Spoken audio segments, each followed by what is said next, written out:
Welcome back to all of you. जैसे कि आप लोगों के साथ हम लोगों ने प्रॉमिस किया था कि अगला वीडियो हम एसेट्स का लेकर आएंगे और लेकर प्रेजेंट हैं, और एसेट्स के अंदर भी परचेज ऑफ एसेट्स का वीडियो हम आपके लिए लेकर प्रेजेंट हैं। तो भाई हम पहले देख लेते हैं कि एसेट्स को कितने तरीके से परचेज किया जा सकता है। ठीक है, तो भाई या तो हम इसकी कैश परचेज करेंगे, और कैश परचेज करेंगे तो भाई पेमेंट कैसे करेंगे, या तो हम कैश में करेंगे या तो हम चेक से पेमेंट करेंगे, या तो हम इसकी क्रेडिट परचेज करेंगे। और अगर क्रेडिट परचेज करेंगे तो भाई पर्सन का नेम, यानी पर्सन मतलब कौन, क्रेडिटर, तो या तो क्रेडिटर का नेम गिवन होगा या तो यानी बोलते क्रेडिटर का नेम गिवन नहीं होगा। ठीक है, या हम बोलते हैं एसेट्स की हमने पार्टली पेमेंट की होगी, मतलब हमारे बिजनेस ने पार्टली पेमेंट की होगी। ठीक है, अब बिजनेस ने पार्टली पेमेंट कैसे की होगी, या तो कुछ पेमेंट उसने कैश से की होगी या तो कुछ पेमेंट उसने चेक से की होगी, और हो सकता है बचे हुए अमाउंट की पेमेंट की ही ना हो। वीडियो को आगे बढ़ाने से पहले भाई जिसने अब तक चैनल सब्सक्राइब नहीं किया है जल्दी से चैनल को सब्सक्राइब भी कर लीजिएगा, और अगर वीडियो पसंद आए तो लाइक करने में कंजूसी बिल्कुल मत करिएगा, और अपने फ्रेंड्स के साथ शेयर ज़रूर करिएगा। तो भाई थोड़े से रूल याद कर लेते हैं, जिन रूल्स के बेसिस पर बोलते हैं कि हम क्या कर रहे हैं, इन जनरल एंट्रीज को सॉल्व कर लेते हैं, सॉल्व कर रहे हैं। ठीक है, तो भाई ये थे हमारे रूल्स के बेस। ठीक है, 5 एलिमेंट थे, एसेट, एक्सपेंस, बोलते हैं लायबिलिटी, इनकम, कैपिटल। एसेट और एक्सपेंस जब भी इंक्रीज होते हैं तो हम इनको क्या करते हैं, डेबिट, और डिक्रीज होते हैं तो इनको हम क्या करते हैं, क्रेडिट करते हैं।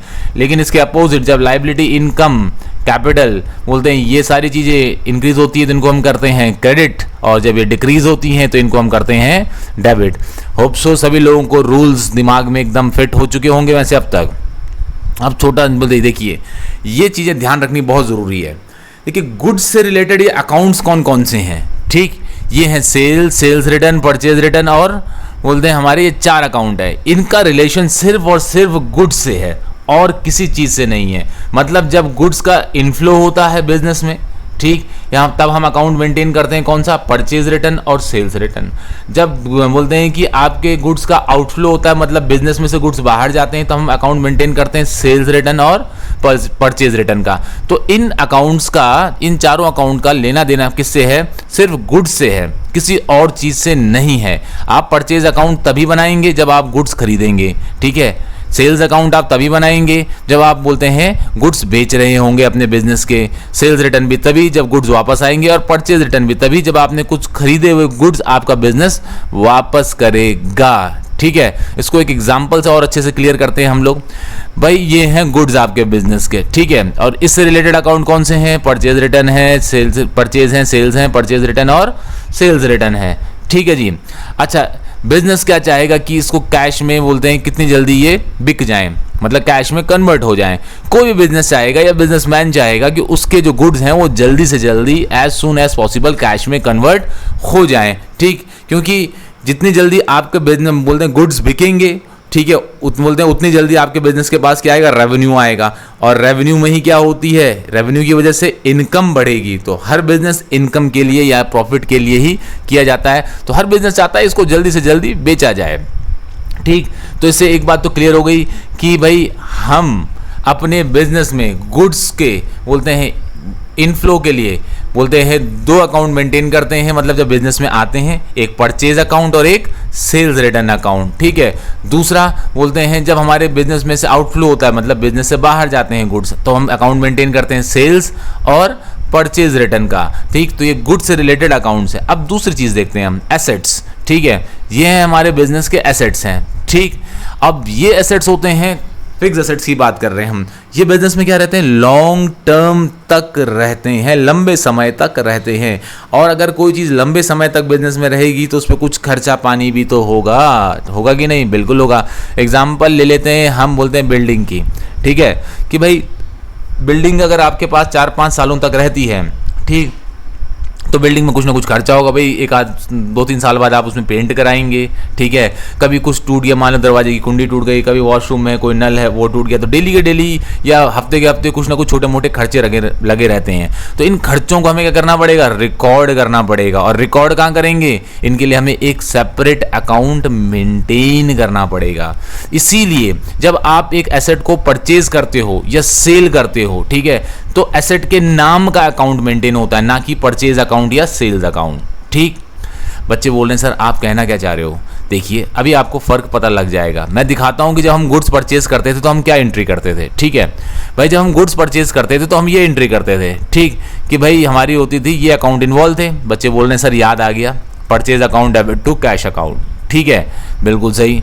हमारे पास एंट्री आती थी क्या, परचेज टू कैश। अब हम शुरू करते हैं, बोलते हैं एसेट से रिलेटेड एंट्रियाँ। ठीक, तो भाई देखिए यहाँ पर पहली एंट्री है हमारे पास जब हम कैश में खरीदते हैं कोई एसेट, तो फर्नीचर है यहाँ पर। ठीक, देखिए यहाँ पर 4 केस हैं आपके सामने, परचेज फर्नीचर फॉर कैश या फिर परचेज फर्नीचर। अमाउंट हमें 50,000 ही अज्यूम करेंगे हम। ठीक है, तो बोलते हैं कि हमने फर्नीचर खरीदा है कैश में, तो चाहे परचेज फर्नीचर लिखा हो या पहली वाली ट्रांजैक्शन है वो लिखी हो, मीनिंग एक ही होगा। या purchase furniture from Mohan for cash, नाम आ गया लेकिन क्या लिखा हुआ कैश, तो ये भी कैश की एंट्री है। Mohan sold furniture to us for cash, Mohan ने हमको फर्नीचर बेचा है कैश के लिए। ठीक, तो भाई ये भी क्या है, कैश की ही एंट्री है। तो थर्ड और फोर्थ एंट्रियां सेम है, लिखने का तरीका अलग है। अब देखते हैं इसमें अकाउंट कौन कौन से इन्वॉल्व है। एक फर्नीचर और एक बोलते हैं हमारे पास क्या, फर्नीचर अकाउंट क्या है, एसेट है और ये बिजनेस में इंक्रीज हो रहा है। ठीक है, और जब कभी भी कोई एसेट इंक्रीज होता है बिजनेस में तो हम उसे क्या करते हैं, डेबिट, इसलिए हमने इसको क्या कर दिया है, डेबिट कर दिया है। ठीक है,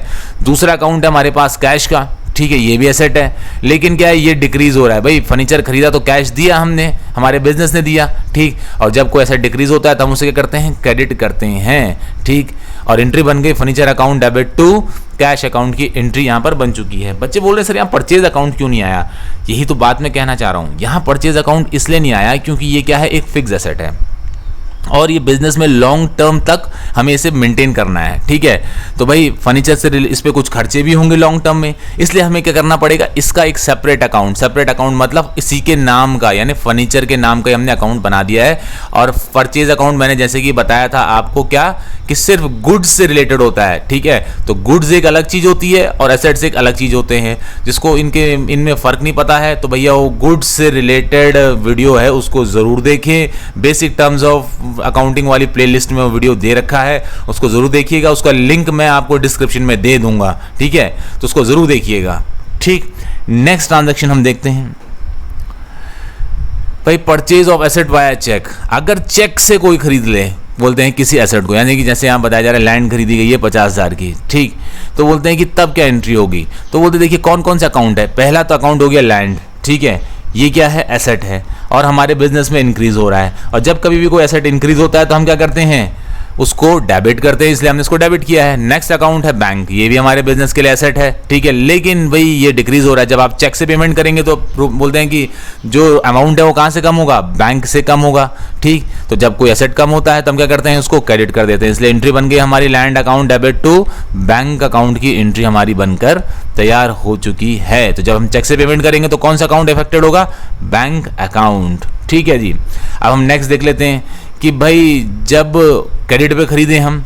ठीक है, अब देखिए परचेज लैंड फ्रॉम विवेक ₹50,000, तो यहाँ पर नाम दे रखा है, उधार पे तो खरीदा है लेकिन क्या नेम मेंशन है, किससे खरीदा गया है ये क्लियरली मेंशन्ड है। ठीक है, तो भाई अकाउंट कौन कौन से इफेक्टेड है, एक लैंड, ये तो क्लियर है, ये तो बिजनेस में बोलते हैं आ ही रही है। ठीक है, इंक्रीज हो रहा है, मतलब हमारा एक एसेट है वो इंक्रीज हो रहा है तो डेबिट हो गया है। दूसरा बोलते हैं विवेक, ये क्या है हमारे बिजनेस के लिए, लायबिलिटी है। कौन सी लायबिलिटी, क्रेडिटर्स नाम की लायबिलिटी है और ये इंक्रीज हो रही है। ठीक है, तो भाई इसको हम क्या करेंगे, क्रेडिट करेंगे। अभी रूल्स देखे थे हम लोगों ने, क्या था, लायबिलिटी जब इंक्रीज होती है तो हम क्या करते हैं, क्रेडिट। तो एंट्री बन गई land account debit to Vivek account की एक जनरल एंट्री हमारी बनकर तैयार हो चुकी है। ठीक है जी, नेक्स्ट ट्रांजैक्शन देखते हैं हम, ये भी क्रेडिट से रिलेटेड है। ठीक है, परचेज बिल्डिंग ऑन क्रेडिट, लेकिन यहाँ नेम मेंशन नहीं है, ध्यान दीजिएगा। ठीक है, पिछले वाले में क्या था कि विवेक से बिल्डिंग खरीदी है, लेकिन यहाँ पर क्या है कि बिल्डिंग तो खरीदी है लेकिन क्या किससे खरीदी है ये नहीं बताया गया है। इसलिए यहाँ पर भाई पहला तो है एक एसेट जो इंक्रीज हो रहा है और उसको हम करेंगे डेबिट। दूसरा क्या है, क्रेडिटर लिखेंगे। यहाँ पर जब नाम ना पता हो कि किससे उधार पे खरीदा है तो हम उसको कहते हैं क्रेडिटर, और क्रेडिटर हमारे बिजनेस के लिए है लायबिलिटी और ये इंक्रीज हो रहा है। और जब कभी भी कोई लायबिलिटी इंक्रीज होगी हम उसे क्या करेंगे, क्रेडिट करेंगे। ठीक है, और बोलते हैं कि हम इसकी जनरल एंट्री बनकर जो तैयार होती है वो क्या जनरल एंट्री बनती है हमारी, land account debit to creditor account.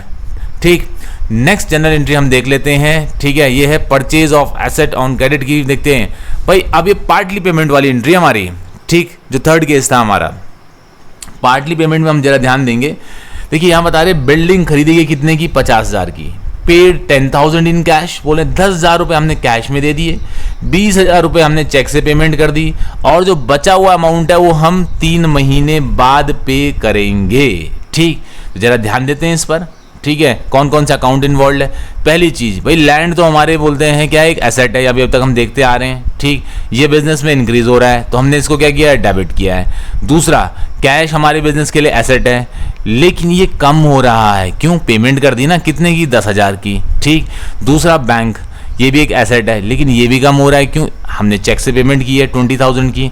ठीक, और तीसरा है क्रेडिटर, भाई अभी पेमेंट करनी बाकी भी तो है, तो ये लायबिलिटी है, ये इंक्रीज हो रही है। तो भाई लायबिलिटी जब भी इंक्रीज होती है तो उसको हम क्रेडिट करते हैं। कितना पेमेंट करना बाकी है, ऑब्वियस सी बात है 20,000, जब 30,000 पे कर दिया तो बचा 20,000। जनरल एंट्री क्या बन गई, जनरल एंट्री बन गई हमारी ये, land account debit to cash account to bank account to creditors account की। ठीक है जी, तो साहब ये थे हमारे आज के केस परचेज ऑफ एसेट से रिलेटेड। नेक्स्ट वीडियो हम अब आपके लिए लेकर आएंगे सेल ऑफ एसेट से रिलेटेड। तब तक के लिए till then goodbye and take care. और अगर वीडियो पसंद आया तो लाइक जरूर करिएगा और चैनल को सब्सक्राइब कर लीजिएगा अगर सब्सक्राइब नहीं किया है तो। Bye bye and take care all of you.